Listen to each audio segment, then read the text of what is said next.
Welcome to The Walking Dead, the officially unofficial podcast for The Walking Dead, the ones who live on AMC and AMC Plus, as they want to distinguish those two things, apparently.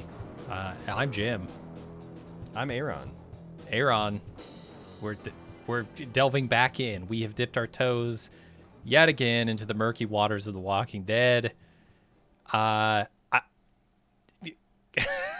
do you feel about this? How do you feel about that in general? Just getting into another Walking Dead show, and how do you feel about the show proper so far? You know, I have come full circle, and after my experiences with season 9 and season 10, the Whisperer plot, I kind of had my love for The Walking Dead reignited a little bit.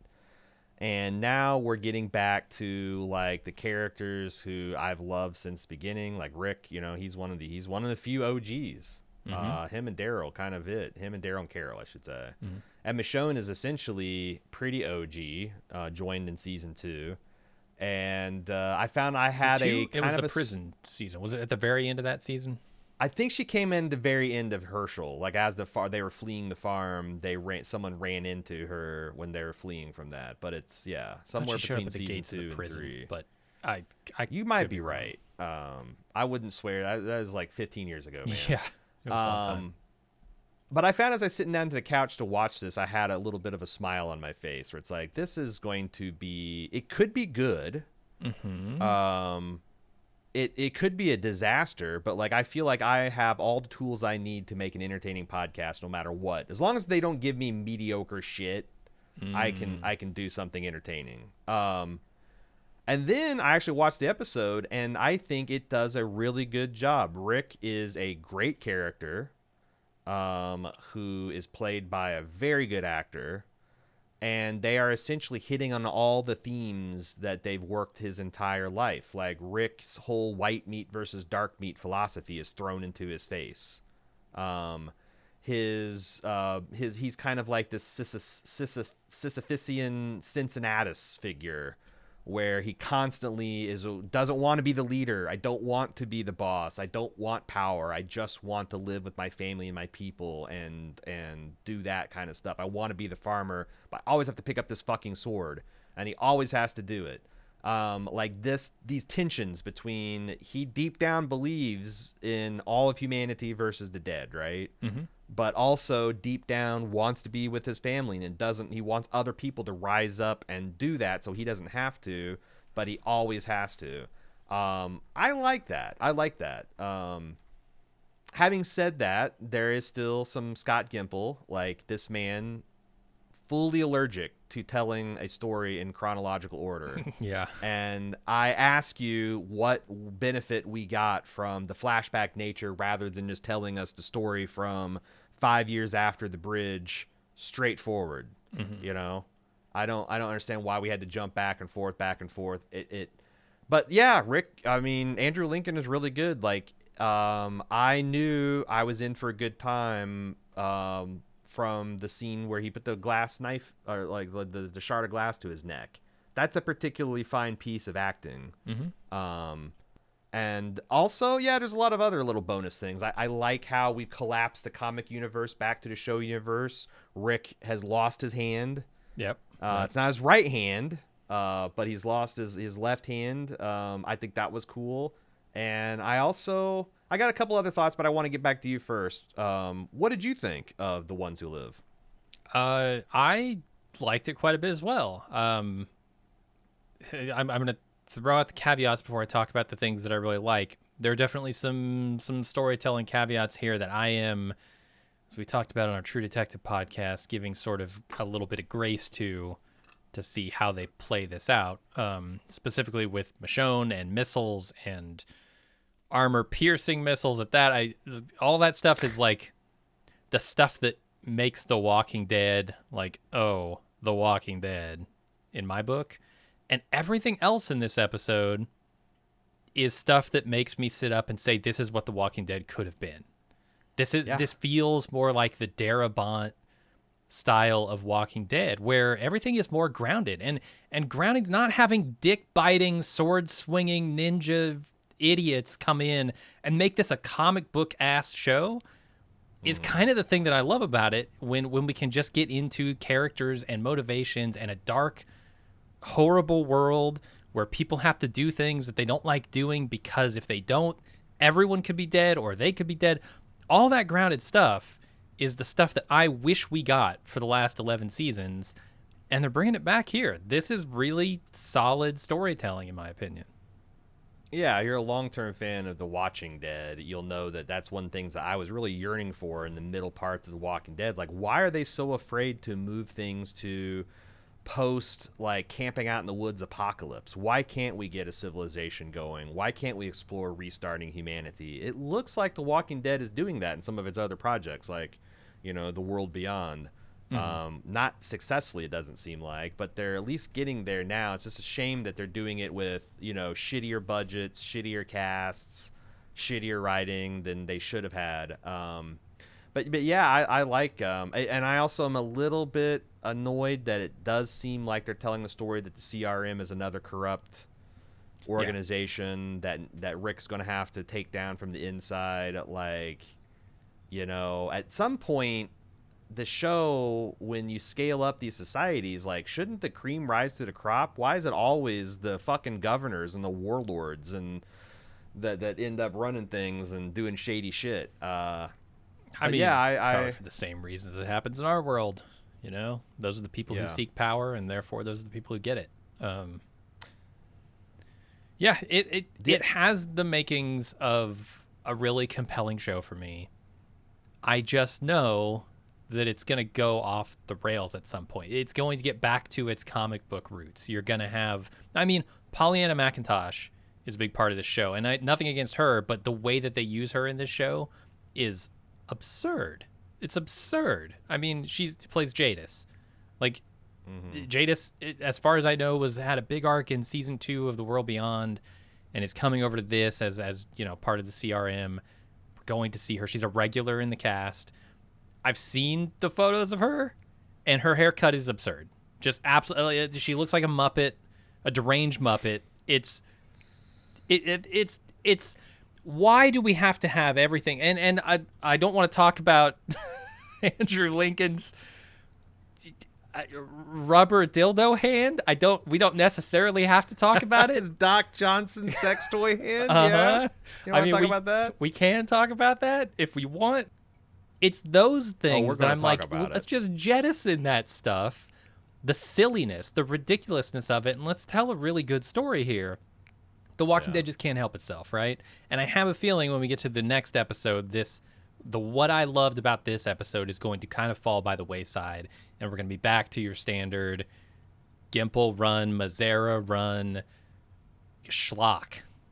That's what I think is going to happen in this show. But for now, I really enjoyed it. Can I inject the element of hopium into this equation? Please. So this 6-episode arc was originally conceived as a trilogy of movies. And we've seen how badly you haven't. I'm going to make you watch it one of these days. But I've seen how badly things can go when they have an Obi-Wan Kenobi movie that they then inflate into a 6-part miniseries, and they forget to write more plot. Ooh. So it's just a 2-hour plot over a 6-hour runtime, and it's the fucking worst. Yeah. This, I'm wondering, is going to benefit from... This was originally conceived as a trilogy of movies. It's now a 6-episode miniseries. I'm hoping that what they did is they took each script, busted it into 2 episodes, so you have a nice little midpoint retention where it's like, Rick and Michonne are back together, and you're going to have a really bang-up finale at episode 2, and then the same thing repeated for episode 3 and 4 and 5 and 6.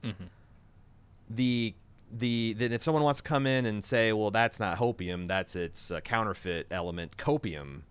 The copium side of that is actually Gimple and the executive said, what's better than a trilogy of movie is a trilogy of 6-episode miniseries, and we're going to get 6 hours of plot busted up into 18 hours of television, and that's if they are successful at getting people to watch this one.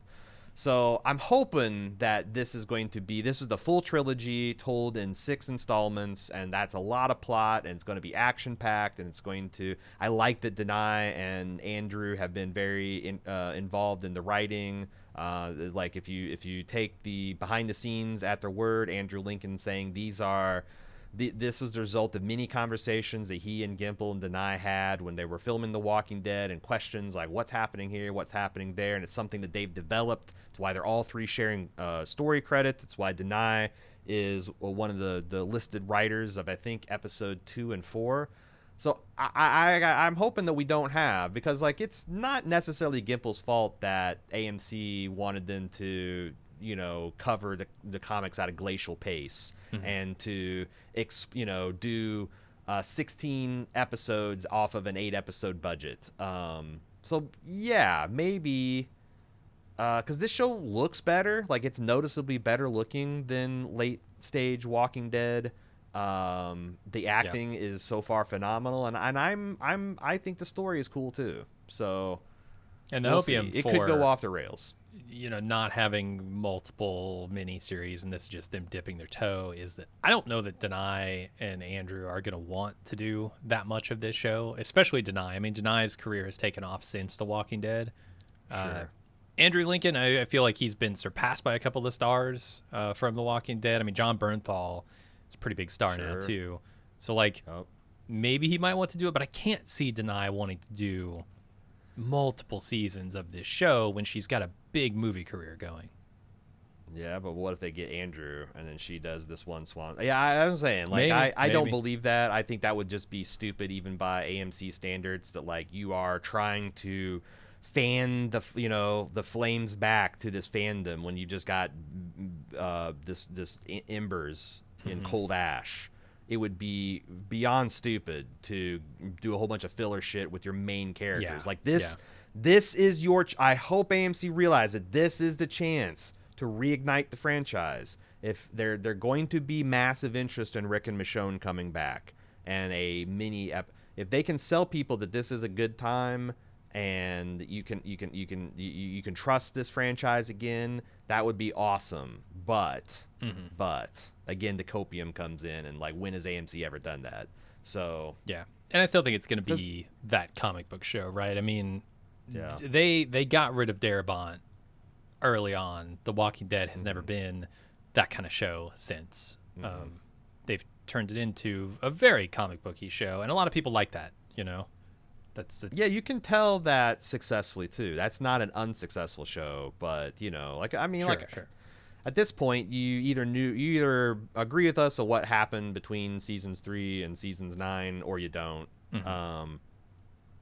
But yeah, if they just come back with like season 7, season 8, throat clearing, and we had an awesome premiere and an awesome finale, I don't think that's going to cut it. I think all the projects going forward are going to just kind of start losing more and more audience numbers and spiral until AMC decides it's not worth it, pulls the plug.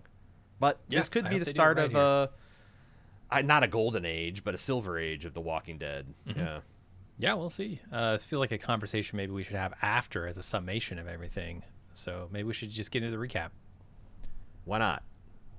All right, we start off with Rick staring out the window in an apartment, saying, "I tried," over and over and over. And then he tries to cut his throat with a piece of glass, but he can't bring himself to do it. This, like you said, is a fairly fine piece of acting. No one has ever complained about Andrew Lincoln's acting, although I do have some points later on where I'm going to go, interesting choices, sir. But as it sits here in this apartment, I was very impressed. I don't know why we have to open here. Again, I don't. I'm asking, now that we're in the episode, why do we do the out of, like, this is just Scott Gimple aping better storytellers. The best. This is him wanting to be Christopher Nolan, and this is a constant thing that they've been doing on The Walking Dead since, like, mid-season 2, certainly some 3 on, where it's just like, you're just going to do this. I love this acting scene. Like, I can tell every single thought that's going through Rick's head Yep. as he's talking himself into it, as he puts it onto the net, as he tries to steel himself up, and it's undercut by he essentially does the same thing again with the left hand.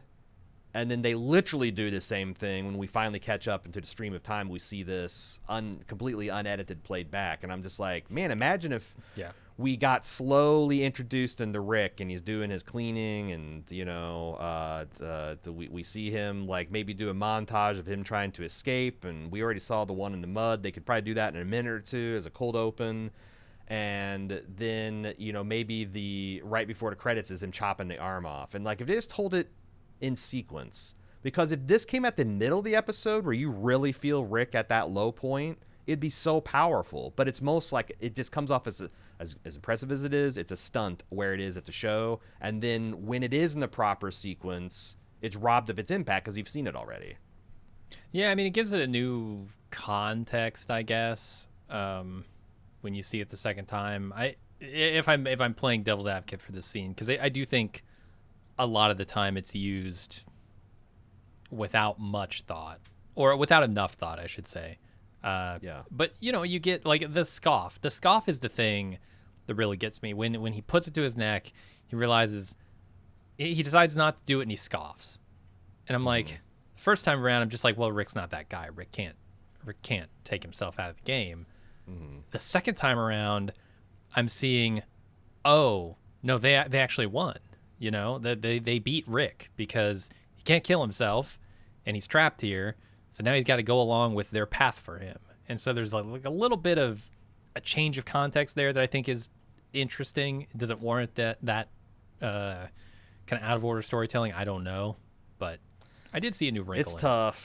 It's tough. And I would just come back with like how much more powerful would that realization of him being if you're like, I don't know if the contrast between how I feel about Rick almost committing suicide, and then 30 minutes later doing it. And I'm, now I got the full context of how, ridiculous it is. And I've got the voiceover helping me tell like what he's feeling. Yeah.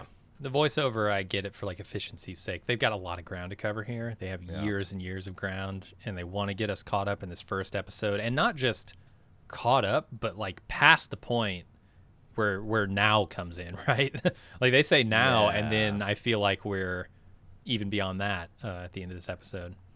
So there's an efficiency thing there, but I don't know. I mean, the episode's about breaking Rick, and I think the change in context of the two scenes works fairly well for me in order to like understand that, that's exactly what happened here. And I also know that there's a whole like 2-3 seasons of World Beyond where I think they've established a CRM as a shady organization. But like, I haven't seen that. I felt like maybe a better way to go with the many new people tuning in is to let that kind of play out naturally rather than have this, where you see Rick and he's suicidal and it feels like he's suicidal about this, and it's, about the city, Omaha, that's fallen, and there's like explosions, and then we see Rick talking about the helicopters that leave with bombs and don't come back with the ordnance. And yeah, I felt like they were really putting the thumb on the scale where it might have been more effective if Rick was a little bit more ignorant or innocent of the machinations. But I don't know if maybe 99% of the people watching the show are World Beyond fans, and that would be tedious to kind of like, we're going to, but... Yeah, I've not seen any of that stuff. So there are a couple of points in this episode that I think I'm assuming or watching for things that I shouldn't be, because I don't have the background information about the CRM. And we'll get to that point actually pretty quickly in this episode. Also, just before, like, having the evil windmills at night, I thought was a little too, like, it's... I wish I'd seen those at first in, like, an Innocent, where Rick's just sitting in the park and looking, and it's so... Because I always, when I see windmills, I see the future. Because I grew up reading Popular Mechanics, and the City is the Future were always these geodesic glass domes with these giant wind turbines, and they're all green city spaces, and everything was green. And it's like, that's, to me, says it's clean, it's comforting, it's safe. It's like, I love seeing a windmill farm. And I think it'd be really cool to see kind of like, they're doing the City of the Future, and they got this bombed out Philadelphia that they're reclaiming, and it's all bright and sunny, and then later see the evil side of the windmill. But they kind of, like I said, I'm not a big fan of them telling things out of chronological order because I just seen them fuck it up so many times. Yeah, fair. Then we get the intro, which is interesting. It's kind of unlike anything we've seen on The Walking Dead before. It looks like it's got a sort of CRT television filter on it. It's very lo-fi. There's a lot of stuff that we're seeing of the state of the U.S. on maps. There is, just a lot of Rick and Michonne imagery, which is appropriate. Them being an iconic couple. I like it. I've always thought that the intros for this show, no matter how stupid the actual content of the season, have been very strong. Very visually interesting. And I even like, they even do a little bit of storytelling here where there's headlines saying the CRC candidates are calling for CRM oversight, showing that the military institution might be a bit beleaguered. There's a tension between the civilian and the military that seems like it's always resolved in favor of the military, and maybe Rick can be a figure for change. Yeah.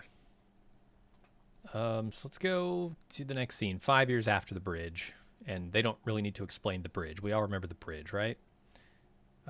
If not, you see a couple of flashbacks to it. Consignee Rick Grimes is out on a clearing mission for the Civic Republic. He wants to escape, but they have him on a leash, so he cuts off his hand to get away. It's all for nothing, though, because he doesn't make it 50 feet before he's recaptured. This, I'm sure, was a huge moment for all the comic book fans. It's a moment that they've been waiting over a decade for. Probably were still salty about not getting in the very beginning of the show, but Rick, if you didn't know, in the comics, loses his hand. Has to cut it off. Pretty early on, too. Yeah, real early. Which is also ironic because this is, Robert Kirkman says this is one of his, if not most, greatest regret in the comics. That was such an awesome scene, but also it really limits what you can do with Rick as a man of action, believably. In the zombie apocalypse. So it's like they are that's why this is one of the things that feels final, is like them going for the chopped off hand Rick, is like them knowing that they're at the end and they don't need him to carry any kind of weight. So true. But it is, I as a comic book fan, I read up until the Whisperer arc is when I do want to go back and finish that up at some point. But yeah, I got a big smile on my face when I saw what they were going and what they're going for. I didn't know if they had the guts to actually do it until he actually did the chop. And then I was wondering, okay, is this some kind of dream? Is this a fantasy? I kept waiting for them to roll it back with the dream sequence. Yep. And they didn't, which speaks well for the project, because that would have been... I'd have been thinking this is going to be a long 6 episodes, man, if they had done that. And you combine that with the Michonne dreams that are happening here and his actual traumatic flashbacks, it would have been a lot. Yeah. And Andrew Lincoln puts on a torment clinic. He's very good at this, where, the whole, you can tell he's a man beside himself, where he doesn't really want to chop off his hand with this superheated axe. He knows it's going to hurt. He knows it's going to be a bad deal, but he keeps on saying it's the only way. It's the only way. And then him just kind of muling around on the ground with his bleeding stump. And I knew what was going to happen the second I saw these ignited Delts. Yeah. These zombies, they're called. We'll talk about that here in a minute. There's all these shambling zombies that have intense glowing parts of char on them, like they just walked out of a forest fire or some shit. And he goes to one that's got its whole belly is consumed by this chain reaction, this fire, and he sticks his stump into it to cauterize. Oh yeah. Pretty fucking metal. Also, I don't know where the zombie blood stops and the cauterization begins, but I guess that's all right. I don't know how these ignited Delts work. It seems like right. How does acid blood work? I mean, dude, well, that's a little bit as cool as the imagery was, where this zombie slowly dying as its body consumes in fire, but its skull is glowing from the fire within it. How in the hell is the zombie still alive? Especially when you consider that they have killed zombies with hot cars in Atlanta. Yes. Your dog dies when you leave it in the car. That kills a zombie. Yeah. Oh, man. But if your brain is fire, if it's literally Kingsford charcoal, and you're just ready to get the wieners out. I don't see how those things are sending any kind of signal to the brain. Just the eyes are burning. I don't know. And it's all for naught because he's eventually taken into custody. Can we talk about the new terminology for zombies? Deltas. Delts. I don't think they ever even actually say Delta, but you can assume that's what that's a shorthand for. I thought about it, like, why would they use Delta for the dead? And the most obvious one didn't occur first, but I did research, and I guess they're on army bases. There's threat levels, ThreatCon, and it starts at Alpha, and the maximum is Delta. Goes Alpha, Bravo, Charlie, Delta. Delta is That's not what I thought. an imminent attack, or the base is actually being overrun. And I'm like, oh, that's interesting. So, like, these are the Deltas, you know? This is the threat condition. But then someone pointed out that it's also NATO phonetic alphabet for D. Which So Whiskey Delta would be Walking Dead. They're just Deltas or Delts. Yeah, which also kind of lends itself to Zeds, which I've heard a lot of zombie media call them, especially the British stuff, the European stuff. Yeah, they call them Zeds for zombies, just Z's. So yeah, that makes a lot of sense. It took me a second to go, oh, they must be saying Delta, and that must mean dead, right? Yeah, it's good. I like it. It gives it a military feel too, which befits the CRM. Yeah, and it's not, and crucially, it's not stupid. It's not just like Rotters, yeah, stinkers. Right. Just another stupid name. This has an in-world context for why they would call them that, not just, oh, I don't know, Trudy made up a name one day and it stuck. We call them the Walking Stinkies. The bitey whiteys. Right. They also call Eugene that. He is the bitey whitey. Oh man, do you think the Walking Dead would have sold 100 million copies in comic books if it was called the Bitey Whiteys? Yes, I think Robert Kirkman's the Bitey Whiteys. Maybe 200.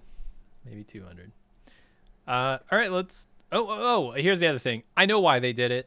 But maybe they did it obviously so Rick can chop his hand off. But maybe attach the leash to like a leg or a torso. If you really don't want somebody running off, you can run without a hand. Harness, collar. Yeah, you can't run without a head for long. Yeah. And you're right. If you put it on his leg, he's done for. You're not gonna get away if you chop off your left leg, right? left foot. Rick meets Michonne in a dream. At least I think this is a dream. It seems to be after several of these scenes. She's sitting on a park bench, and he comes up and asks her for directions. And there's a short conversation here, and she asks, "Are you where you want to be?" He says, "Yes." Because he's with her. I mean, I can't tell when this is happening. Is this happening throughout the entire sequence? I don't 5 years know. Or whatever? Because I don't know whether this is just Rick like in a dream. Because like I got a couple theories about this. What are your theories on this? Is just a dream? Yeah, this is a dream because we see him kind of wake up from it a couple of times, but It's obviously a dream. Yeah, and but to like me, it's showing like the dream, the hope that he's giving up. Okay. Because I was thinking that, like, is it possible that Rick and Michonne at some point in their relationship, post-apocalyptic relationship, did like some kind of role play where they left Judith with Rick or Daryl, and they're like, we're gonna go to some random park that we found, and we're gonna role play the meet cute that we never had in real life, and it's like this kind of like cute and coy, and he's remembering that as like a happy time. Or is this possibly even in the future? Maybe Michonne shows up at the CRM and they're reunited.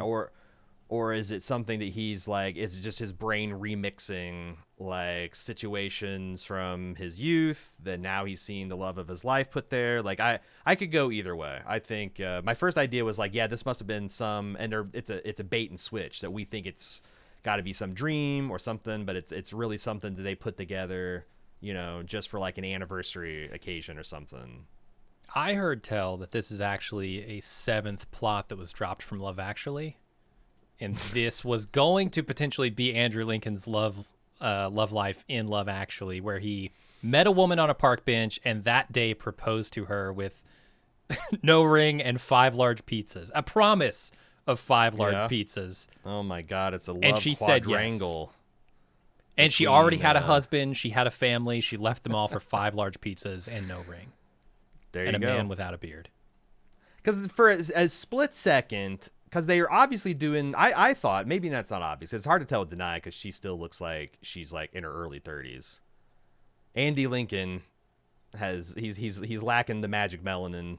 He is in fact cracking. He's looking a little old. I thought they de-aged him a little bit. They shaved his very white beard off. Yeah, that helped a lot. But I thought they did some light digital de-aging or maybe some makeup. And I'm like, maybe. Are they suggesting that like at some point Rick had business at Atlanta as a young man and he ran into Michonne before she made it as a prosecuting attorney or defense attorney or whatever? And this is like, it's kind of like they didn't even know right before he met, you know, the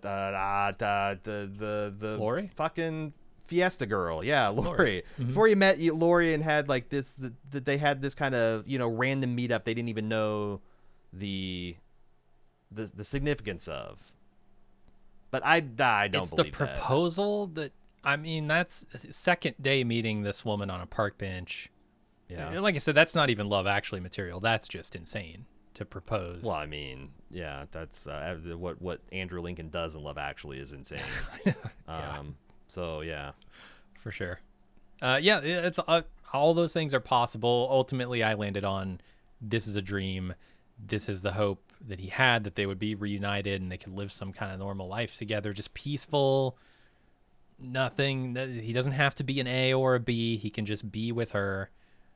And then he gave that up by the end. No A's, no B's. I just want to be with you, baby. Mm-hmm. I just want to see you. All right, Rick. So he wakes up. He is... While he's clearing walkers at the gate, it's really hard to recap this stuff because there are narrations and there are things happening under the narration. But he's clearing walkers at the gates. He has a voiceover to Michonne explaining his time at the Civic Republic and how he couldn't get back to her because he was trapped. And then there's also this guy in charge who we'll come to know as Okafor, Lieutenant Colonel Okafor. He tries to convince Rick that he is his friend and to do something with his life aside from failing to escape.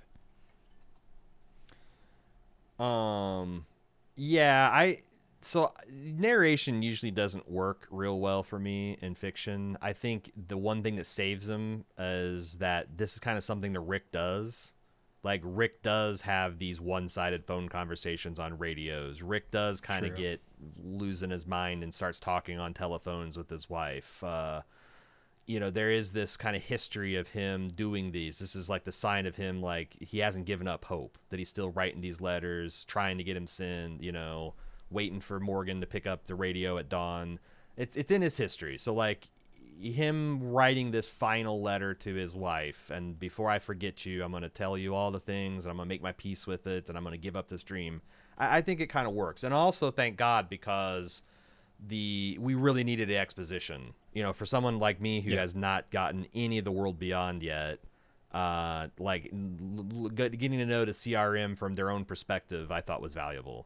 Yep, this is one of the things we talked about in the preview cast, is we needed to catch up on this information. And I feel like they did a pretty good job with that. I think I understand what the CRM is and what they're all about, and how they're separate from the Civic Republic itself. They got a lot of information in there in a way that didn't feel like it was super exposition-y. So good on them. Let's run it down, because we know we have the legion of the ones who don't watch. The CRM is a tri-city alliance between what I think is Philadelphia, Omaha, Nebraska, and Seattle.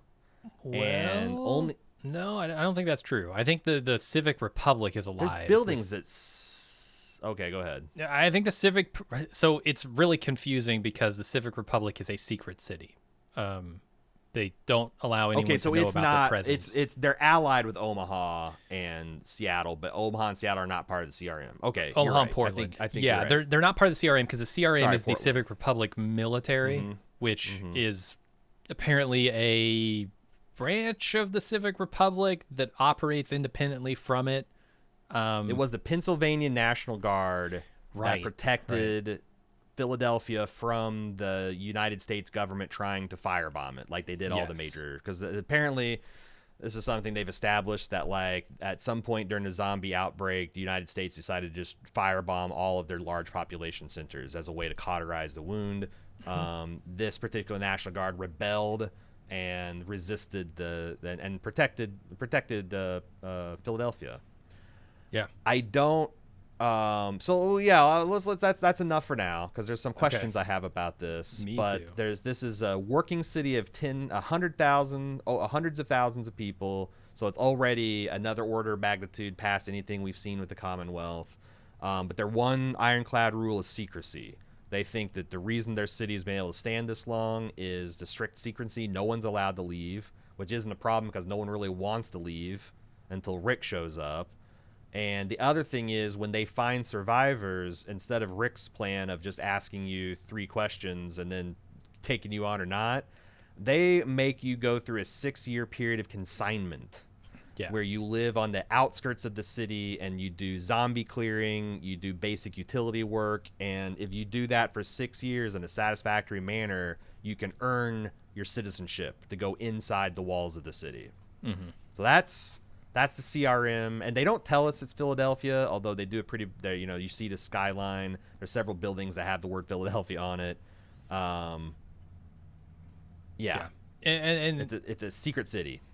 Yeah, it's implied that this is Philadelphia throughout as well, with Okafor's story and stuff, what Beale tells Rick about it. You might actually be right. I wonder if those cities have to be allied with the CRM, because nobody knows that the Civic Republic, the city, actually exists. How do you ally with a city that you don't know exists? So the military would be the only interface that Omaha and Portland would have.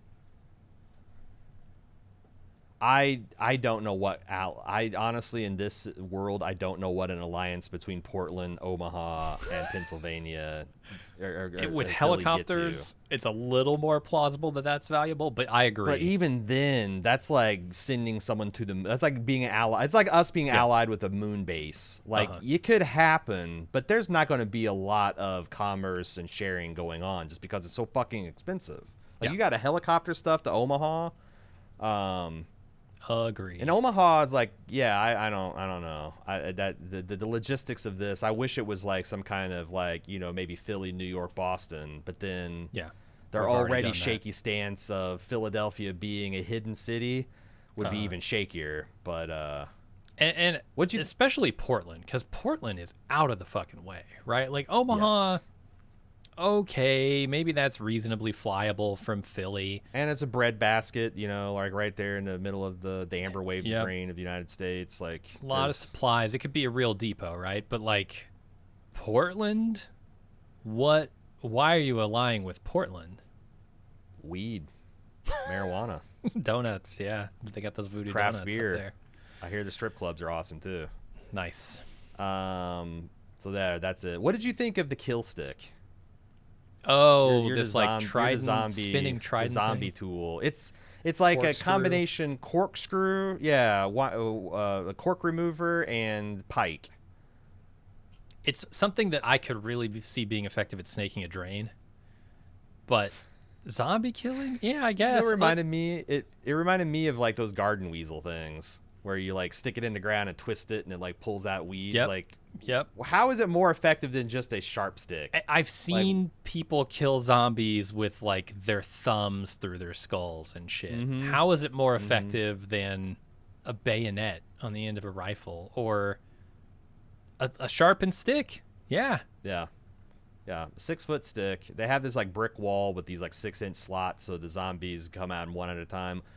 Hilarious that Rick kills like 100 zombies, never a pile of bodies on the other side of the wall. Nope, never a pile of bodies. It's cool that hill that's built on a slight hill, so when the zombies fall, they just kind of roll down to the bottom for collection. It's the treadmill strategy. Have you heard of the treadmill strategy with zombie defense, where you just surround your house with treadmills, and the zombies can never actually walk to you because they step onto the treadmills, and they're taken away?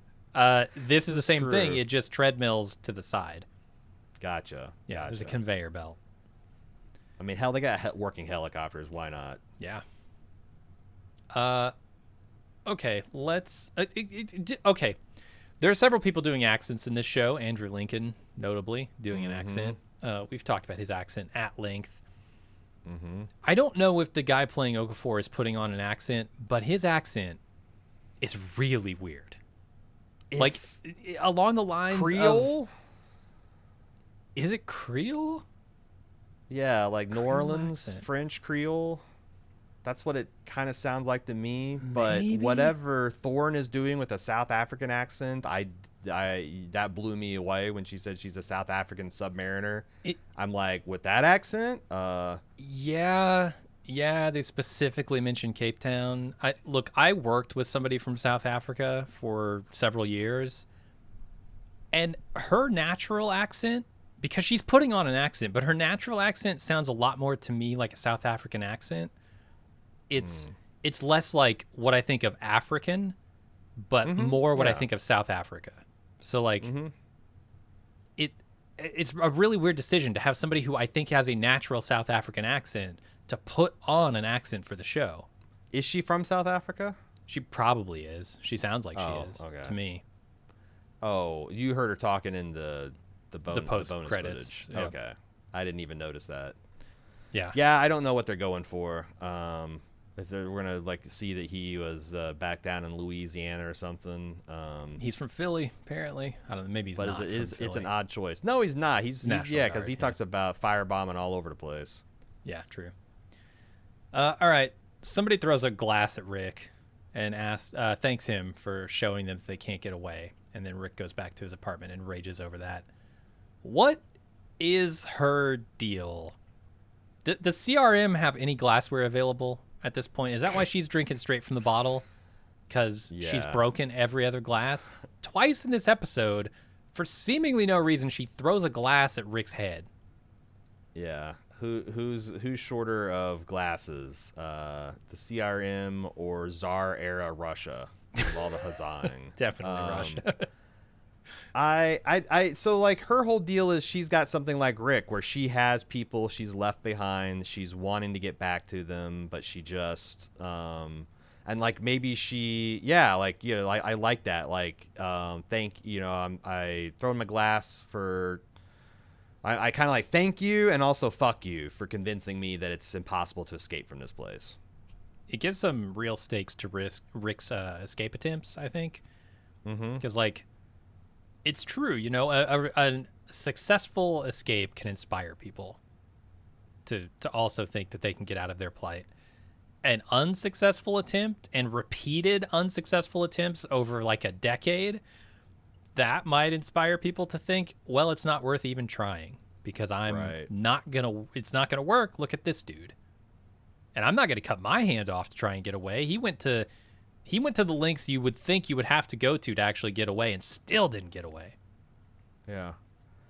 I like the Thorne characterization. She's just like this flinty, hard woman, and like she becomes a true believer before Rick, and I thought that conversion was believable. Yeah. And then he goes home and trashes his room for some reason. I think he's pissed off that he's setting a bad example here. He's pissed off at two things, right? That A, that he didn't get away, and B, that people are seeing him not getting away and learning the opposite lesson of what he would want them to think. I wonder if he's also feeling like he can feel himself giving in. Like there's the uniform and I just cut off my hand and it was my Hail Mary to get out of here. And like my head's not caught up to where my heart is, or maybe my heart's not where my head's at, but he's preemptively raging against his own decision. Potentially. And I want to talk about that term choice later in the episode and what it actually means, because I'm not certain me and The Walking Dead are on the same page with that. Okay. But we'll see. All right, let's talk about a guy that I do really like in this episode, a guy named Esteban, who is apparently the closest thing that Rick has to a friend.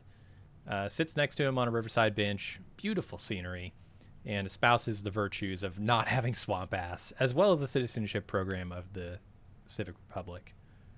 Dude, I might say goodbye to Michonne and Judith if they said they had air conditioning in this post-apocalypse. Can you believe? Can you imagine? You've been sitting in fucking Georgia and in the swamps of DC for 15 years, just with like never knowing a dry crotch at any season, and then you step into cool, crisp 68 degrees Fahrenheit.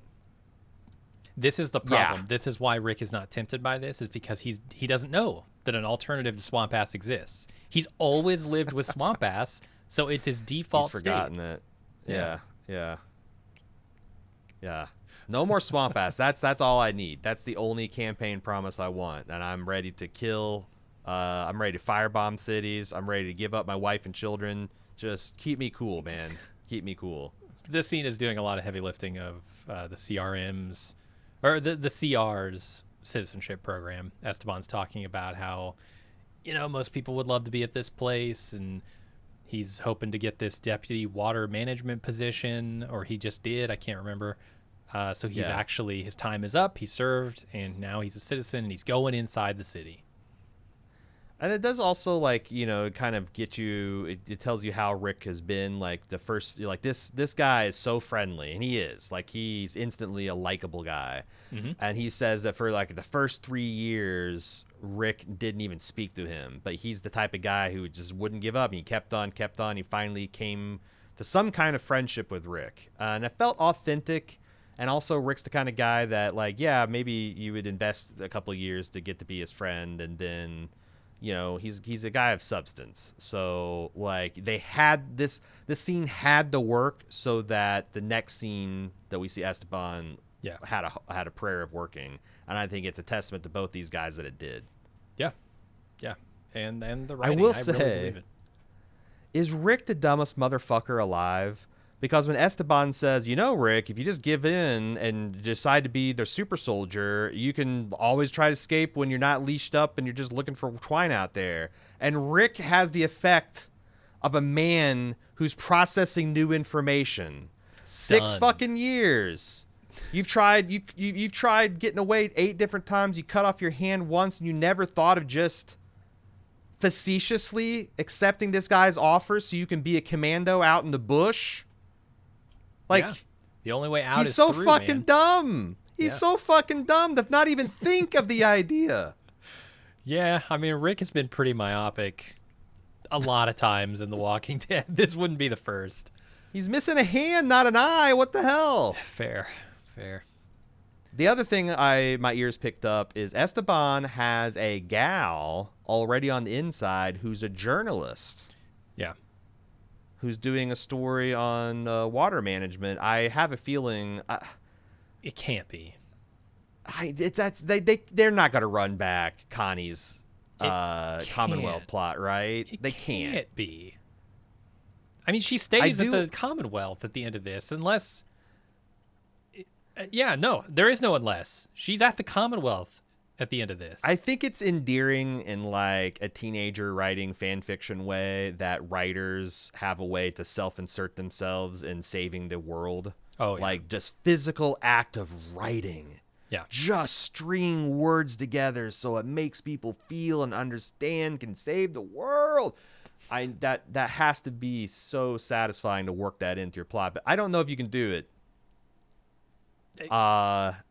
Again. I don't think so. Yeah, I'm with you. Then why bring it up, Jim? Why establish him having a gal who is an investigative journalist on the inside? Why show a newspaper article about the CRM being investigated by their own politicians? There's gonna be some muck, and she's gonna rake it. I'm guaranteeing you. It's gonna be Connie too. What if it is Connie? Well, okay, so that's where my head immediately jumped. I thought you were proposing that it was actually Connie. No, my mind did not immediately jump to that, but it's now made the leap and like, oh God, it can't be Connie, right?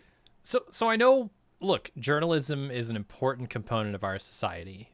Some would say it's a vital component. And I think any story that you're going to tell with any weight of seriousness about a political drama has to include some form of journalism. Yeah. So even in a post-apocalypse.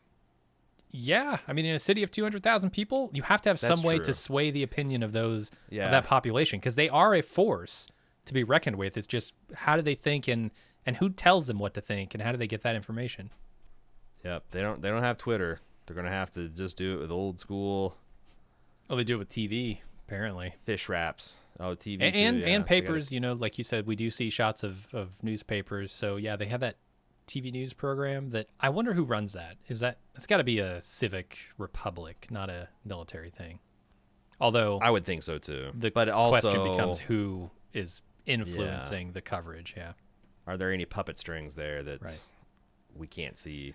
Yeah. So I think there are interesting stories to be told on the journalism side, but we'll see what they do with that. I will say, I think another function of this Esteban saying he's got a girl on the inside, as he's sitting on this bench with Rick in this idyllic situation, much like the park that he meets her in his dream, I think it's showing Rick that there could be a life like that inside of the CR, the Civic Republic. At least to Esteban's estimation, there is. Yeah, you could find some. You could start a new life. Mm-hmm. So Rick gets the idea that he can pretend to join the CRM in order to look for a new escape route. So he goes to Okafor and says he wants to join up, and we see some of his training here. Couple things we've already talked about: the Doc Johnson sex toy that he has strapped to his My God, this why device. Do you make it there was a Mythbuster episode where Carrie Bryan went out to get they're designing a robot to punch sharks. And she came back with two black molded plastic fists, one in a traditional fist and one in kind of like a, more of a, you're trying to get Cobra something Strike. in the fist. No, yeah, Cobra you got the Cobra Strike. Strike. Yeah, there you go. Getting in. I don't know what you're talking about. Cobra Strike. You got the fist and you got the Cobra Strike. Rick is wearing the Doc Johnson fist, man. That's just what it is. It's a black rubber sex toy fist. Yeah. That's for experienced lovers. With the spring-loaded bayonet. That's the nice touch. Oh, that's the nice touch. Yeah, that's where you know it's not just for sexy times. Yeah.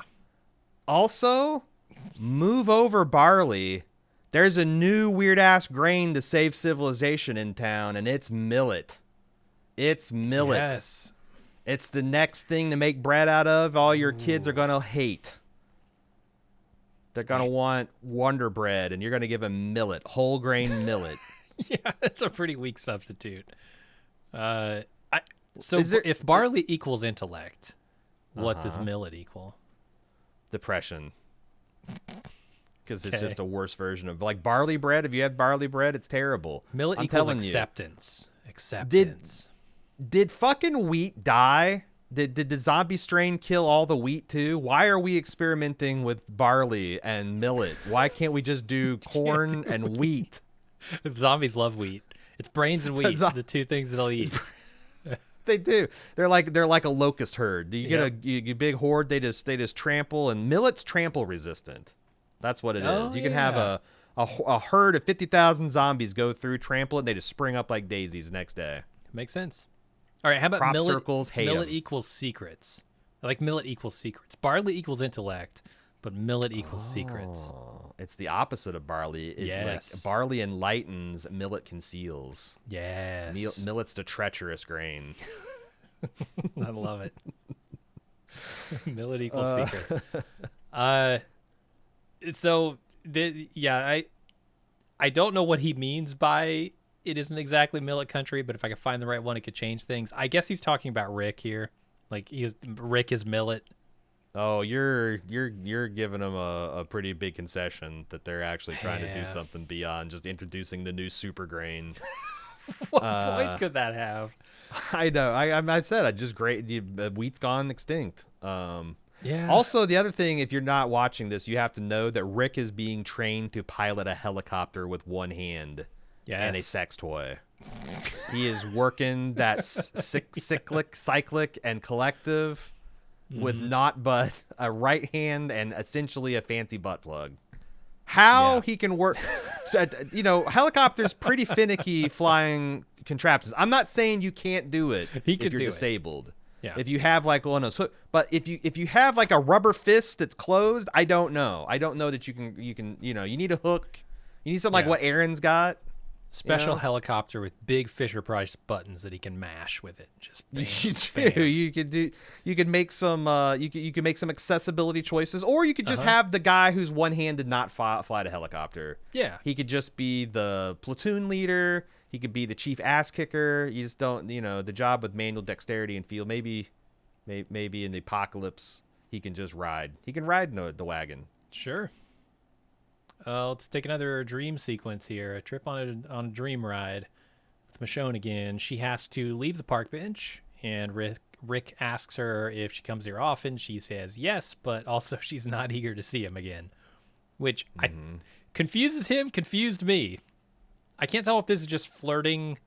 She's negging him, yeah. Yeah, this is her version of a neg, or like if there's something in his own head, because I'm processing this through Rick's own internal, idea of what this is going to be like when he's reunited. Is it something like, does he need to get back to her, or is she okay where she is and not eager to have him come back and disrupt her life? Is he worried about that?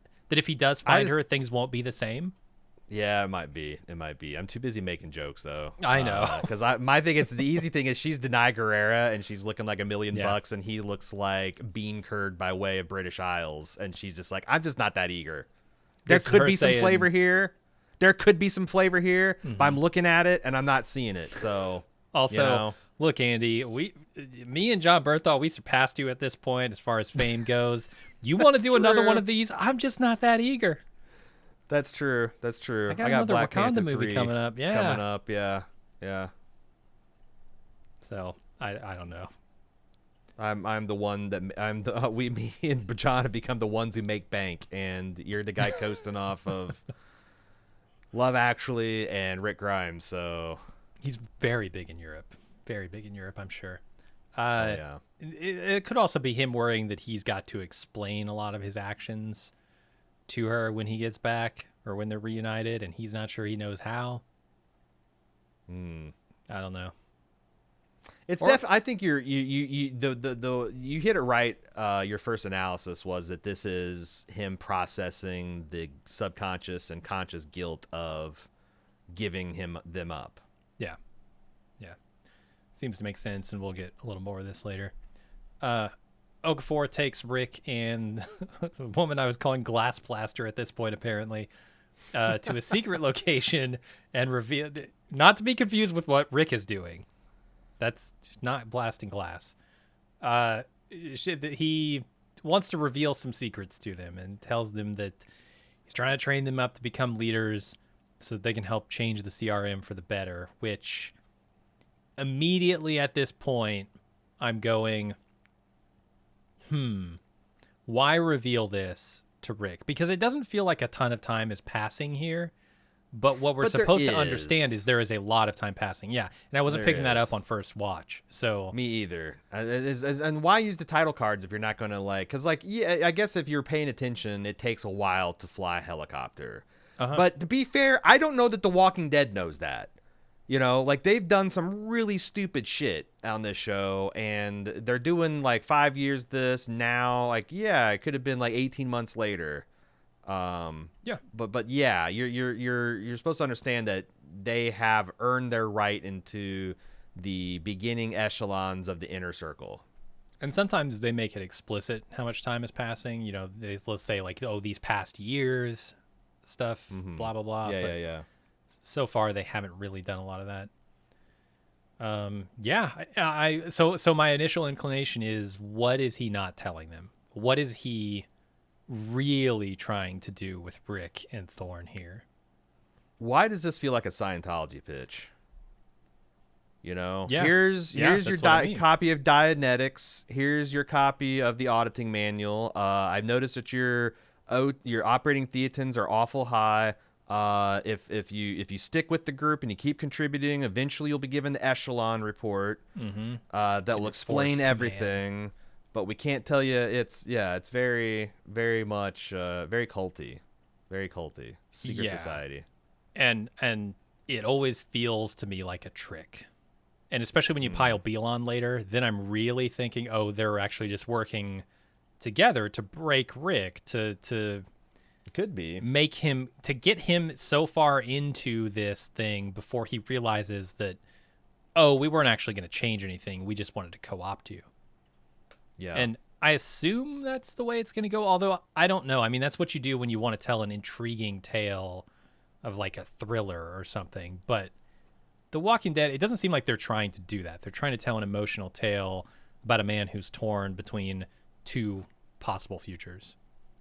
Yeah, and here's where some of the other marginal stuff breaks down too, because I feel like this show is trying to kind of keep mysterious about the CRM and how bad it is, but yet you have Okafor nakedly talking about this being monsters to save us from monsters won't work anymore. That implies a certain level of, moral grayness to the institution. Then I think that the show is kind of but maybe that's another hint of what's to come. But I don't know. I thought that was a little weird too. That felt a little out of sequency, like evidence that they might have like decided to do this kind of out of time storytelling later in the cycle. They didn't quite get all the kinks worried out. But then again, it is The Walking Dead. Yeah, there's the Omaha stuff, which I think is a little strange or maybe interesting in the context of all of this secrecy, and the separation of the military and the Civic Republic itself. But I think if you're a World Beyond watcher, you already know a lot more about this, where there's no mystery there. So I don't know if the mystery is intended at all. I guess just for new viewers. I mean, surely, because like they know, like the Walking Dead is the World Beyond. Let's see, last season. Oh yes, this was pulling a 0.4 share, so 400,000 people. Okay. Saw The Walking Dead. I would think that that maybe AMC is hoping for 1 million or 2 people to show up. I think it's dumb. Like I said, it's like they needed to, we talked about this on the True Detective wrap up, the whole too much but not enough. Like you either needed to just from playthrough, like, okay, our audience understands the CRM is a shitty place, or we need to kind of slow tell this storytelling. It'd be really funny though, because like the excuse of not following the comic book lore was always we want to surprise the comic book fans. It'd be funny if they just ignored the CRM lore of the World Beyond because, like, well, the World Beyond people already like we want to maintain some surprises. Yeah. Like, do you understand how stupid that sounds now? Yeah. Like I always got like people like oh god, and it's almost the exact same numbers. 300,000 people at its height reading The Walking Dead, and 18 million watching it. 400,000 people watching The World Beyond, and I don't know how many people are watch. I don't think they've had numbers yet, but I'm curious. I'm hoping it's a couple million people watching. Let's move on to the next scene. Well, kind of. This is a continuation of the scene where Rick decides he's going to play along with Okafor's plan so he can look for an escape. And then Glass Blaster tells him that she's not interested in helping him escape because this is all she has left, and she's made a lot of decisions. She's made her choice.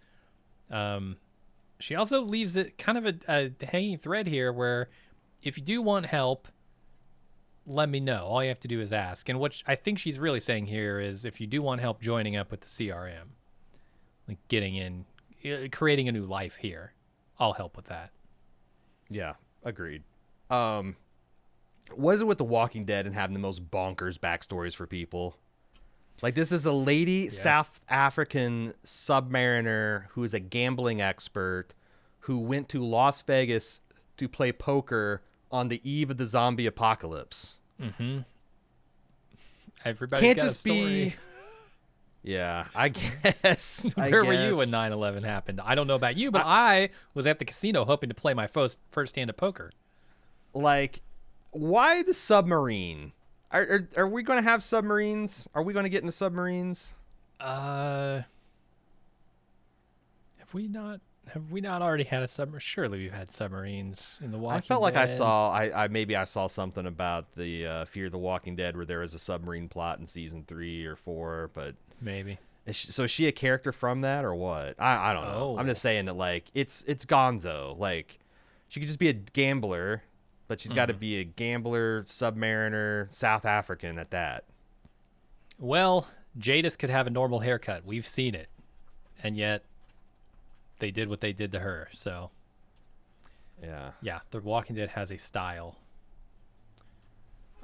Rick narrates some more details about the CRM's secrets, and the Civic Republic apparently encountered 2 other cities early on in the apocalypse, Portland and Omaha, which we've talked about. They formed an alliance. It's kind of all we get right now, but he meets Major General Beale, who tells him how Okafor helped the CRM preserve Philadelphia and test his loyalty, and he seemingly passes. I don't think he passed. That's the thing, and that's why I hired Terry O'Quinn, so he can look at you. Man. He can look at you with a sparkle in his eye, and he tells you everything and nothing. It's like, this was a great fucking scene. Yeah, Terry O'Quinn, master. I mean, if you want to see some of his best work, in my opinion, go watch early seasons of Lost. Fantastic as Locke.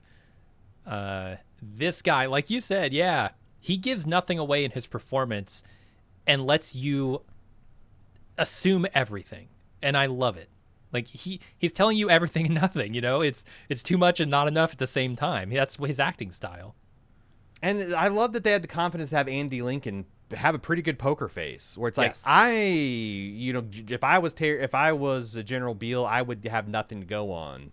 But and also the way they said no at the exact same time, I think was super great. Because one of two things, right? It's either this is exactly how long it would take a person who's not lying to get to know, or a person who is lying to me would say it in this exact way. Right. And I could buy either way, but like, because it is Terry O'Quinn, because he does have that sparkle in his eye, and also crucially because I feel like if he was still undecided about Rick, he would not, he would still use his time to try to probe. But like, in those 2 exchanges, he found that. Now I don't know if he's right or not, but like, he is satisfied that he knows everything, and he's just like, you know what, we can just share, we can just soak in the scenery the rest of this visit.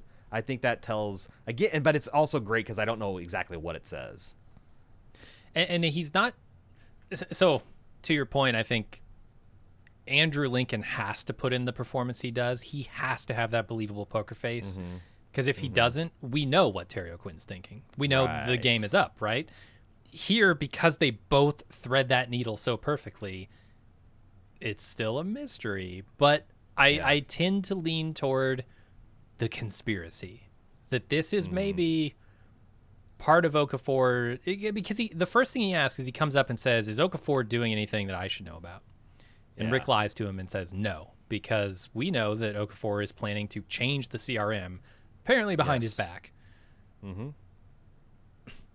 So he asks about that, and to me, I'm thinking, okay, it's such a plain, like, would he want this underling to know that he doesn't trust his second in command? That's a big piece of information to just give up off the bat. So to me, this is him testing Rick. This is him trying to judge, putting the dipstick in Rick, figuring out how into the CRM is he. Will he give up Okafor? Oh, he won't? Oh, interesting. Okay, so now I know he's not totally committed. Agreed. There's so many possibilities here, and I think it's smart, and I love Terry O'Quinn. And like I said, you cast him, you get a bunch of things for free. Like, this guy is a commanding presence. This guy is a natural born leader. This guy is extremely intelligent and sharp. He's also very like fatherly, right? He's also very that's kind and soft at moments. Yeah, like, not to get too patriarchal, but yes, that comes with an old guy in military fatigues. Like, there is something paternal about that too. Like, you don't want to disappoint him. Like, a guy like Rick, like, even Rick, who is only going along with this, did, I think, genuinely sit up straight in this man's presence, and addressing him as sir. Like, yeah, it's military culture too, but I think Rick sees that this guy is a guy to be taken seriously. Well, you're going with like the hard man, like stern father kind of stereotype. I'm going with more of like a softer kind of father, right? Like a guy who cares about someone. I agree. I wasn't intentionally, because even soft dads, like, you still want to impress them. You still want to make them proud. Yeah, like it's more of a love than a fear thing. I don't think he's afraid of Carrie Quinn. It's just that he's a serious man who, and Rick is a serious man too. So it's a serious man that other serious men take serious. Mm-hmm. Yeah, the title of that Coen Brothers film. So we find out so much more about the CRM and the CR in particular here. The city's secret. The army's doings are secret. The troops with the blood red stripes, which is Okafor, his guys' actions are secret to the force, to the military in general. And Rick has his secret. They're all feasting on millet. Yeah, and the Okafor is by some rights a traitor. He went against the U.S. government, and instead of bombing the city of Philadelphia, he bombed the 4,000 Marines who were preparing to storm the city to kill anything that his bombs didn't touch. And that that one decision enabled them to save hundreds of thousands of people and form the backbone of the CRM. Yeah. Let's move over to Okafor now, telling his, calling the Maze, Rick and Thorne, that there's a reckoning coming soon and they have a responsibility to change everything. What is this model like? This where I felt like I understood half the conversation is modeling. Is that a world beyond thing? Like there's some kind of zombie modeling that there's a growth and decay rate and a mutation rate, and I couldn't tell if he was talking about the zombies, if he's talking about within the military, the civilian the world. politics. Yeah, I don't know what the tipping point really means. But he's got this philosophy is like in moments of crisis, there's a small group of people, sometimes only one or two, that have the power and the courage and the ability to act and do what's necessary. And he thinks that Rick and Thorne are those type of people. Mm-hmm. And there's also like this gambling metaphor. It's like against all this drop, you've got Rick and Thorne both going all in with their chips. Yeah, they're being taught to bluff, right? I mean, keep those secrets close to their vest. So Rick then seeks out Esteban and begs him for information. And this is years later. This is where it really started to dawn on me. Oh, this is years later.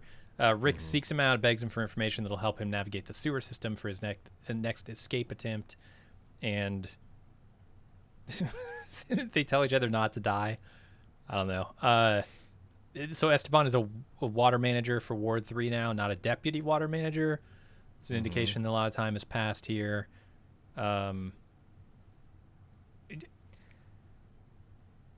This guy, I love Esteban. He's great. I love his whole Esteban demeanor. too. So much fun. One of the things that also makes me love him is he kind of has Gowron eyes. He's got a little bit of that going on. Can go a little too wide. Yeah. Yeah, I see what you're saying. You're talking about the Klingon leader from Star Trek, The Next Generation, and Deep Space Nine. Known for never blinking in a shot and having just impossibly big eyes. That then widen, and you're like, oh my God. Like, these things are dinner plates, and they just became garbage can lids. Like, what the hell? Yeah. So I have a minor nitpick. Rick is asking for the plans to a far-off outpost that they're going to take a helicopter to get to. How the fuck would even the manager of Ward 3's power and water know anything about the sewer system of this outpost, this suburb that they're flying to? I was thinking maybe he was just helping him read the schematics here until he told him the combination is 4399. That's what I thought the same wait. thing. I thought the same thing. There's no fucking way this guy's, and he just hasn't. He had no idea Rick was there to ask him that. He's just got that at his mental recall. Yeah, it's kind of absurd. But they're going on a faraway mission that they have to be heloed to a chemical plant. Okay, all right, Esteban, you just are all knowing. I think you're omniscient. Which he might be a plant. That's the thing. He said just a random combination, and then they had their own guys go and change it to that, right? So that when he did try to escape, they'd be there with a big net. I don't know, a butterfly net to catch him. I don't know. Anyway, let's go to Rick explaining his escape plan to Michonne via this narration in his dream. or sorry, in what we'll find out is a letter to her later. As he's executing the escape plan, unfortunately, he's discovered by Thorn. Rick asks for her help to escape, and she tells him that she is helping him by bringing him back to the CRM because Okafor apparently knows about him. It's kind of chilling because, like, the other thing that happens is Rick, he stops, his plan's going without a flaw. He stages a dead body. He puts his dog tags on it. He's going to get a bunch of zombies. Look like he lost an attack, and he's going to explode with a grenade, a fuel truck that's parked nearby. It'd be funny if that fuel truck was empty, right? Or if it's full of just jelly gas, it's not going to work anymore. Yeah. And he's about to pop the grenade when he's attacked. He gets hit by 2 stealth zombies, and then a little girl screams. Mm-hmm.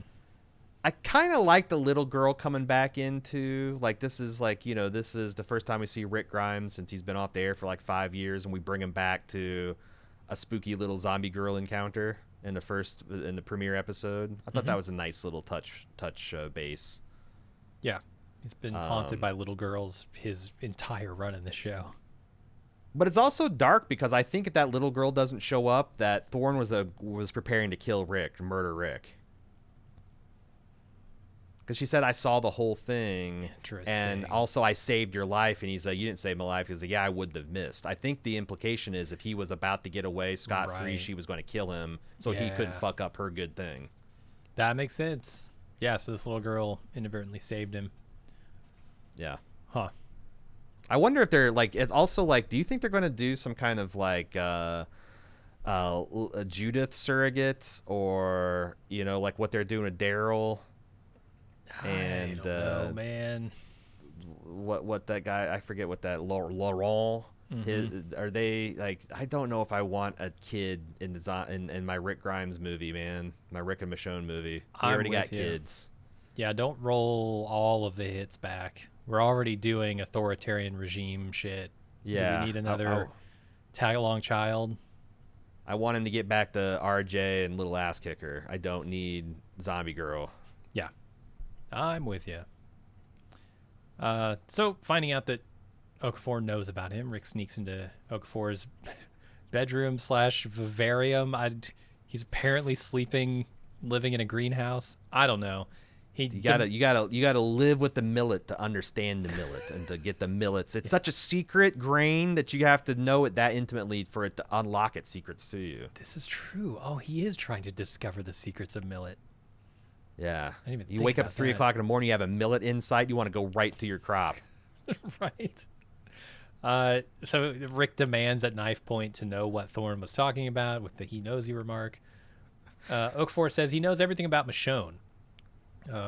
Rick tells him, here's some real logic twisting for me. I think the performances in this scene are excellent and interesting.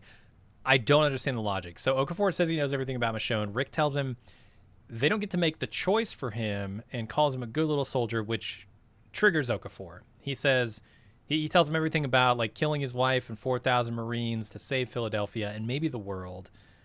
And then once the dust is settled, Okafor tells Rick he's putting him in charge of a base building operation that will put him on the path to power. Okay. So I understand the story right.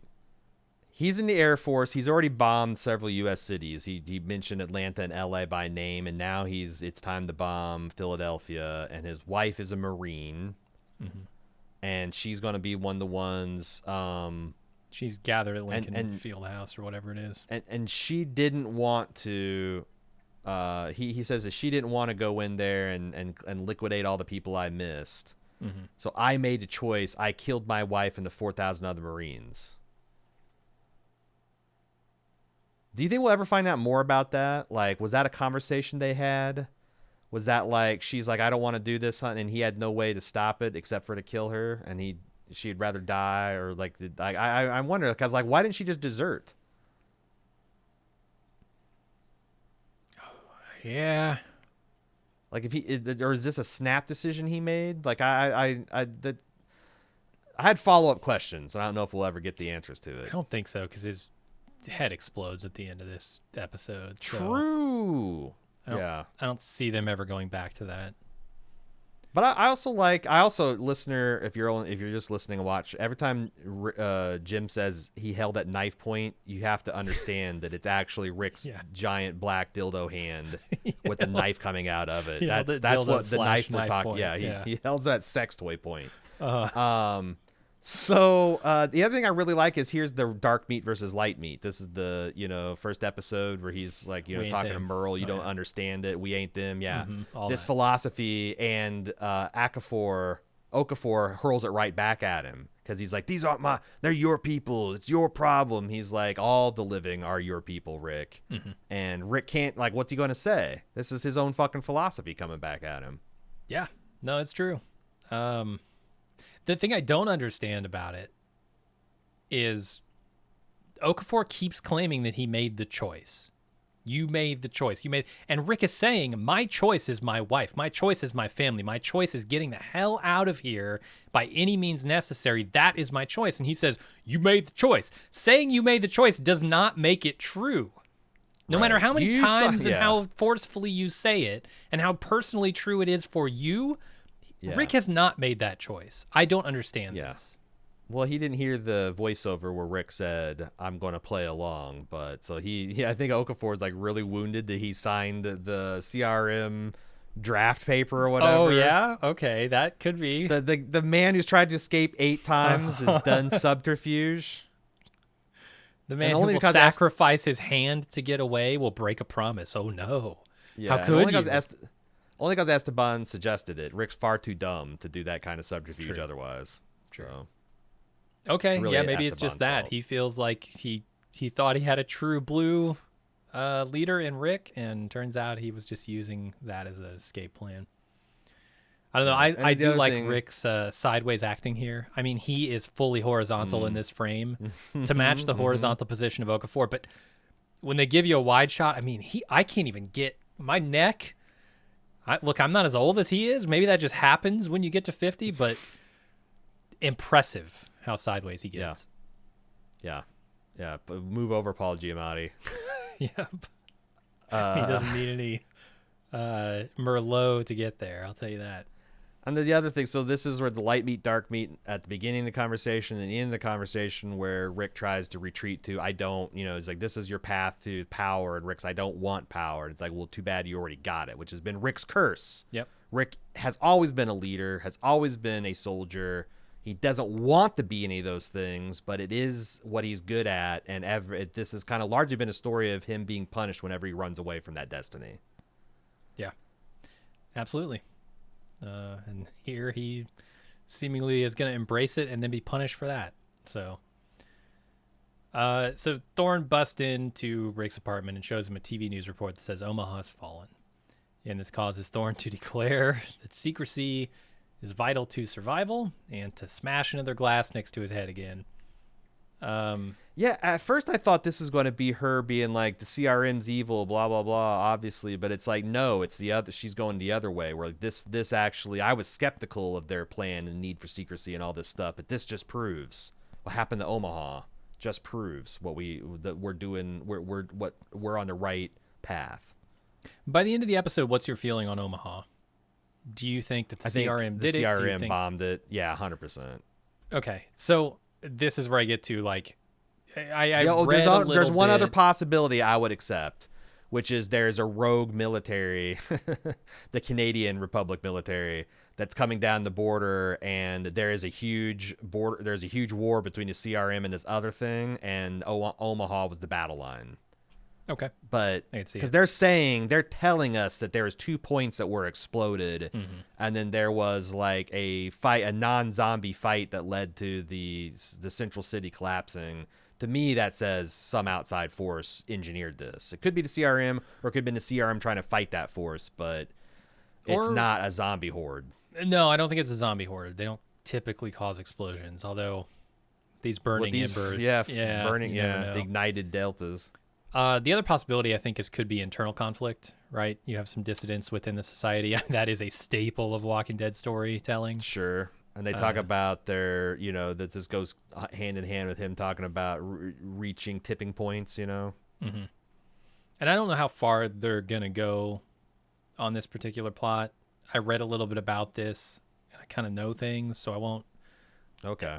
as much I as know you can some- be I got some spoiled for a show that's feedback. already told you everything. Like, I'm trying to let people who, because I imagine there's a lot of people who are just Yeah. coming back to this. They probably know. I've heard from many fans that said that we stopped when you stopped and we never came back. But I am kind of curious about da da da. And so I got some spoilery feedback and I know some things too. But I'm going to keep those out of the podcast until the show wants us to know. This is how I'm going at this, because I'm guessing that this audience is going to be 10 times that of the world beyond. So Yeah. we'll see. If it turns out only 500,000 people are watching this, I might give less a fuck. But I just don't. I hope that people don't mistake her statements here for actual reason, because it's the piss poorest reasoning I've ever heard. Like, no, yeah. Omaha let people know where they were and they died. I don't know who did this, but the CR is alive and Omaha is dead, so secrets must work.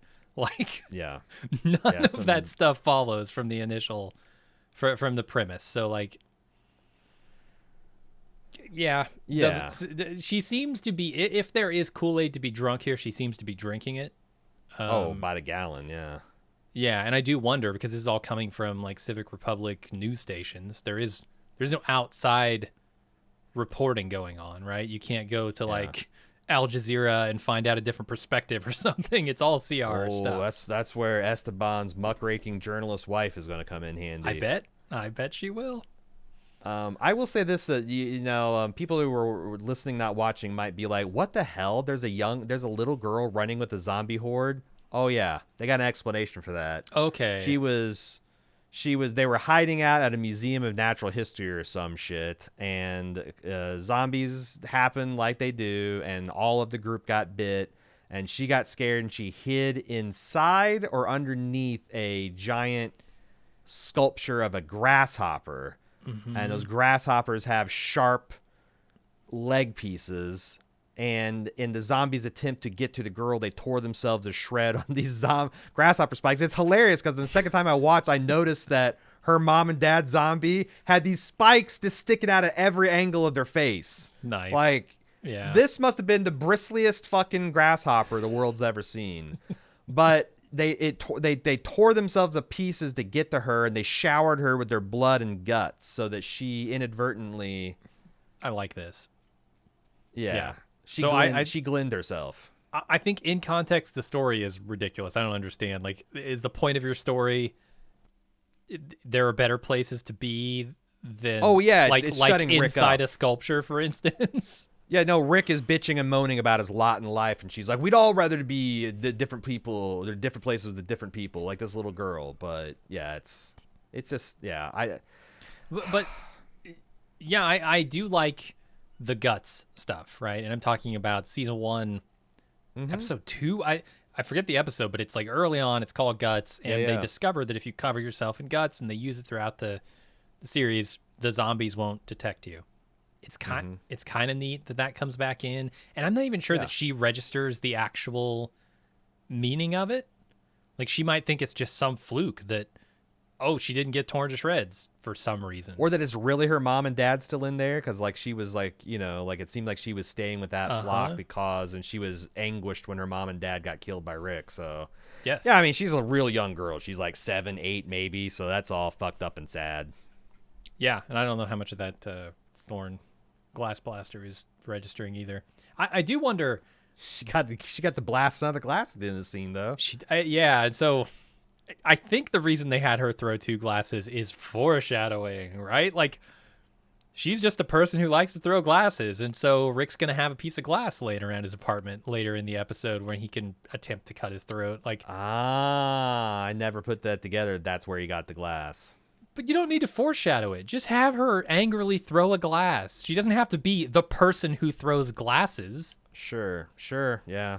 Also, I really don't stupid. need, in the zombie apocalypse, I don't need you to explain where Andrew Lincoln got a shard of glass. True. Yeah. You know to what? go I'm not around. living in a zombie apocalypse. I'm sure I can go outside my apartment complex, or my apartment front door right now, within 250 feet, find a shard of glass to kill myself with. Because we're living in a boring apocalypse, it turns out. So, yeah, I have no no problems believing in this shell of Philadelphia you could find some broken fucking glass. I mean, he's in a glass cage. He's in the apartment has windows. He could break a window and get glass if he really wanted to kill himself. Like, he's not gonna have to pay for it. There's not gonna be any repercussions if he kills himself with broken glass shards from a window. Mm-hmm. The other question I have after like taking in the entirety of these 2 episodes, and specifically this girl's story, because the story here is said like she was living in this museum, everything was hunky-dory, and then from inside the museum they were attacked, which to me rings back to the prison where they had somebody inside get sick, die, rise up and start attacking them. In a city of 200,000 people, what protocols does the CR have in place to deal with inevitable routine zombies rising within their walls? That's exactly what I'd like to know. Does everyone sleep with the doors locked? I mean, they would have to be, there would have to be protocols everywhere. Because what if happens midday, you know? I mean, what if somebody walks off and ends up ground up in the machinery or some shit? They lose their hand, they bleed to death. It's not just, when we go to sleep, we close our doors. It's like protocols everywhere. I think it's easy to shut shit down in the middle of the day where you got the cops and the military up and everybody's seeing what's going on. Where at night, where it's like, you know, if everyone's sleeping their doors open and an entire apartment complex gets nommed, now you got a whole apartment complex that's spilling out into the streets all at once. Like that's Dawn of the Dead. That's situation tougher than someone having a heart attack in the middle of a public area and everyone knows, like, oh shit, we're in a zombie apocalypse. Someone needs to jump up there at the knife and knife him or something. I don't know. Yeah. But to your point, I wish they would. I really would like to see, like, what funerary customs they have, what kind of dormitory arrangements they have. Like, how are they mitigating this risk? Yeah, I don't know. So now is when we see the opening scene once again with Rick deciding not to cut his throat with glass, and then he explains to Michonne in what we now come to know as his final letter to her why he didn't kill himself and why he stopped trying to escape.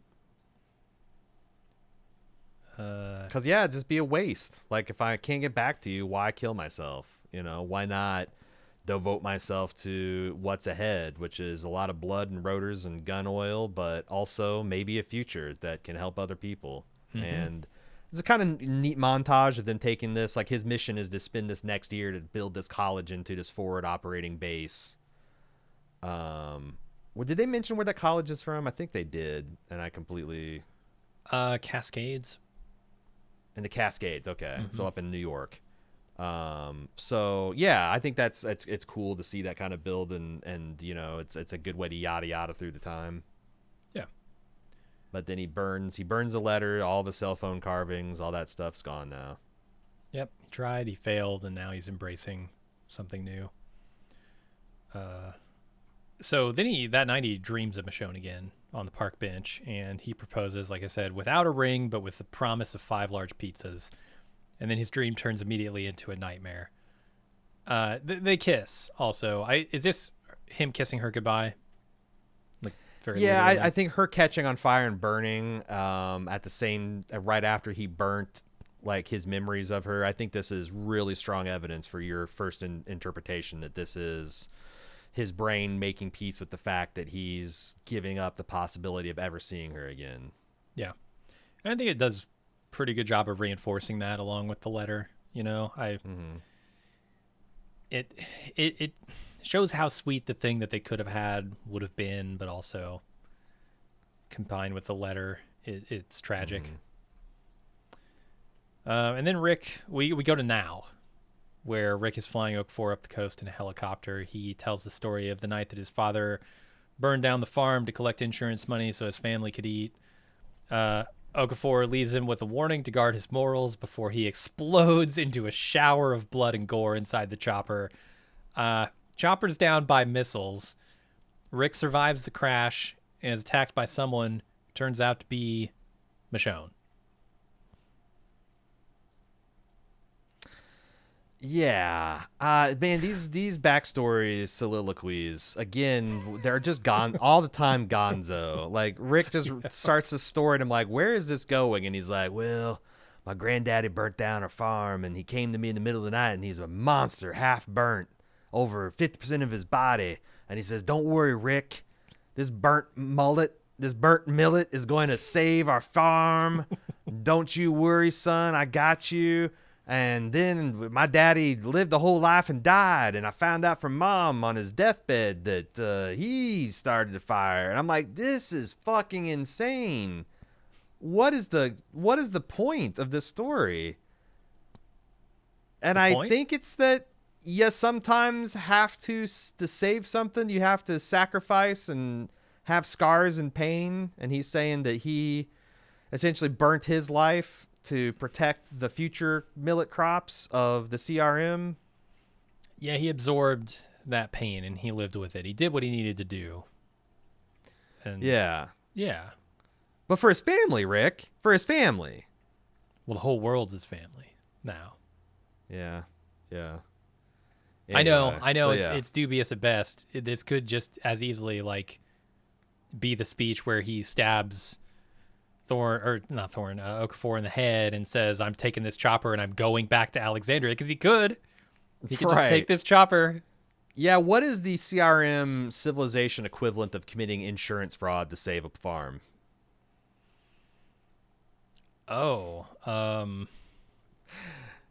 See, my daddy also wasn't that good with finances, so every 4 or 5 years on schedule, farm get on fire again, turns out. My daddy kept on. By the time he was done, he was burnt over 99% of his body. Yeah, it's losing helicopter pieces. Losing, quote unquote, helicopter pieces, and then taking them and constructing your own private helicopter to escape. I don't know. So here's where the Omaha thing, I think, tips its hand a little, in my opinion, or might. Okay. If you're interested. Tell me. When Okafor is talking afterward, when Rick is like, I'm in, and he says something about like, that's great, Rick. That's great, Rick. There'll be no more Omahas, no more whatevers, no more Omahas. And Rick looks over at him like, no more Omahas. Like this is on the hands of the CRM. Or potentially on the hands of Okafor himself. Yeah. Which is interesting in the context of Okafor. Is he doing what he needs to do to get by as a CRM spy by burning cities, which is exactly what he defected to not do earlier? Well, and they said to swear on a sword. I wonder if there's some kind of secret society induction where Terry O'Quinn draws a blade and you have to like swear to keep the blade close or whatever and do whatever the CRM tells you to. That might be what those those blood stripes are about on their uniform. Yeah. Because there's one more secret. And that's like, the Echelon report, whatever the hell that is. Yeah, Force Command, the Echelon report. But we also heard the General Major Meade say that the people destroyed the cities in an attempt to save more monsters worse than the Delts. So it's like, how deep does hypocrisy go? Yeah. I don't know, man. We'll find out. I'm certain that, although he is credited as a guest star, I'm certain we will see more Terry O'Quinn. Hell yeah. Okay, one thing that bothered me, and this is where my grace comes in. This is where my grace really just has to go into overdrive here to stomach the end of this episode. Michonne happens upon the very helicopter that Rick is in. That's a big-ass country, man. Big-ass country. Maybe she has some information. Maybe she... And I do like the touch where she downs this helicopter and she goes person to person, pulling off masks, and then killing them when she knows it's not Rick. So they cover their bases there, but... I thought she killed a couple dudes without looking at masks. Are you sure that she was doing that for every dude? It might be off screen, but something about the motion and the amount of time it took to kill those guys says how bad would it suck if Rick was sitting in the co-pilot seat when she's downing it down with what I can only assume are Hawacha rockets. Yeah, they must be. We're going back to we're going to get the logo back out. Watching Dead. Yes. That's what it looks like, right? Yeah. These like these tubes filled with explosives, these rocket tubes? It's got to be. I mean, here's the problem. I never thought that a Hwacha would be capable of piercing the armor on a military helicopter. Like, these things are typically Kevlar lined. Are they? Yeah, military helicopters, depending on their like lift those Cobras capacity, and shit have that they had, variable the amounts of armor. I thought that the Blackhawks were pretty. Maybe the cockpit does have Kevlar though. I don't know. I mean, you're not going to get through it with a bottle rocket with a pointy tip on it. Like, is my point. Like, even if it's just helicopter skin, I don't think you're going to get anything through that is homemade. But I mean, Hwachas were homemade. Yeah, you shoot enough. You know, Hwachas have like 80 rounds. You know, you just get lucky. You get lucky in one of those, or 3 or 4 in this case. How did she? There's also must be. She had a Hwacha set up waiting for this. She must have had information. Oh, she had to. She's like the Joker. She's got it all planned out, and she's got a handheld Hwacha because she's also sending those rockets out once they are on the ground. Trying to defend themselves. The Hwacha.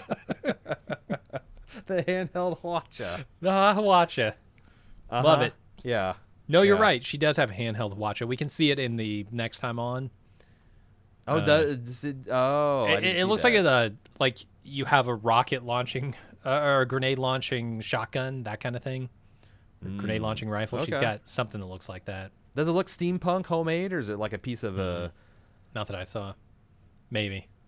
Because like that's the other thing is like didn't one of the things that she found when she was with the guy who tried to poison her with the apple, wasn't that like a military depot or an ammo depot? Oh, like the Navy. I thought, that's not where they learned how to make anvils and shit, right? Or cartwheels. No. Okay. But I think that island was like where a naval weapons depot was at or something. Oh, the island where she was like psychologically tortured. Yeah, with the poison apple. Oh, right, it was an apple. I forgot about that. Maybe she got it there. Maybe. Or maybe she got it wandering with the wagon people.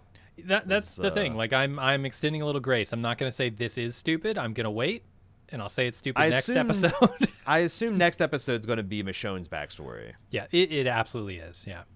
Yeah. And I like that. I kind of like splitting them up here. I think that's going to feel pretty good. I just hope that her story is not too insane.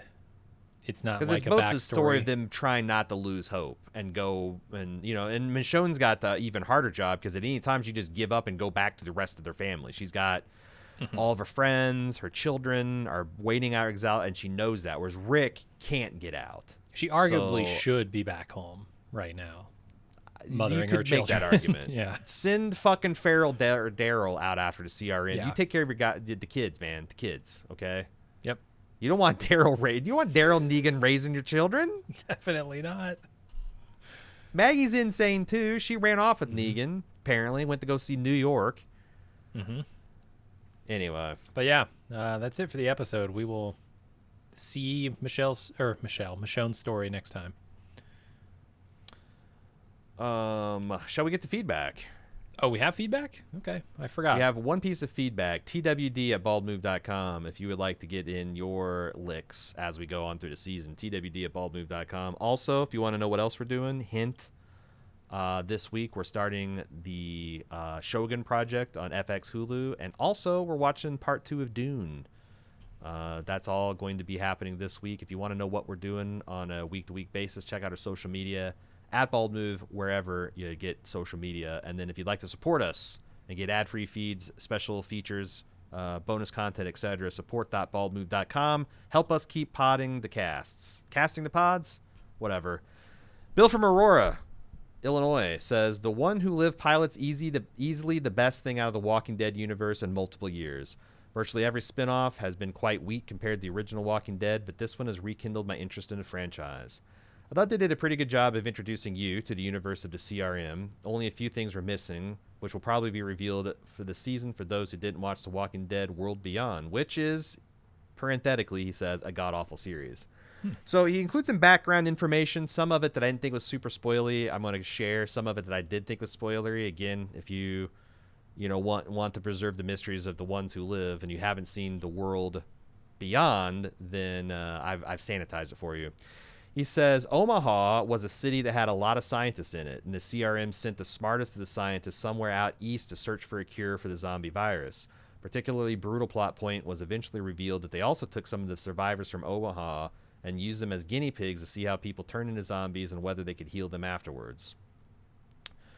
Also, although Jada did appear in the world beyond, I don't remember her being a part as being particularly interested. She is basically someone in authority in charge of some of the military units at the secret base somewhere out east. I wonder if this is we're seeing this outpost that Jadis is going to command or serve at, if that's what Rick's building. Could be. I wonder if they've spoken since he got sent to the CRM, because he was unconscious when she called him in. Yeah. I mean, he wasn't, as far as I know, on the world beyond, so he really couldn't have. He could just jump right to beating the piss out of her. And honestly, I could get behind that. Yeah. There's some chance that the forward training base mentioned in the pilot episode of The Ones Who Live turned out to be this base, but we don't know yet. I'm quite pumped after the pilot episode of The Ones Who Live. I wait with great interest as they show how Michonne ended up with the group she ended up with, and somehow acquired weapons that can shoot down a helicopter with missiles. Hacha! Yeah, me too. I can't wait for next week's episode. I am really chuffed and way higher in this episode than I thought I'd be. Again, there's a lot of Walking Dead bullshit, but this is about the best I could hope for out of this project. So, yeah, relatively little Walking Dead bullshit, I would say. Yeah, and if it's going to hurt us, we're going to get 5 more things that can hurt us. You know, I can take 5 of whatever The Walking Dead can dish out, okay? All right. Yeah, we've already taken 150 of them. That's what I'm saying. That's what Like, I'm saying. These This are is Rocky mother's haymakers. milk. That's right. Yeah. And I'm just eating them like shredded wheat. Like shredded, what is that fucking shit? Miter? Mullet? Millet. Eating it like frosted shredded millet. TWD@baldmove.com if you want to send feedback, @baldmove for all the social medias, and support us at support.baldmove.com. Next week, we'll find out, hopefully, what's been going on the Michonne side of The Ones Who Live. Until then, I'm your host, A.Ron. And I'm Jim. See you next week.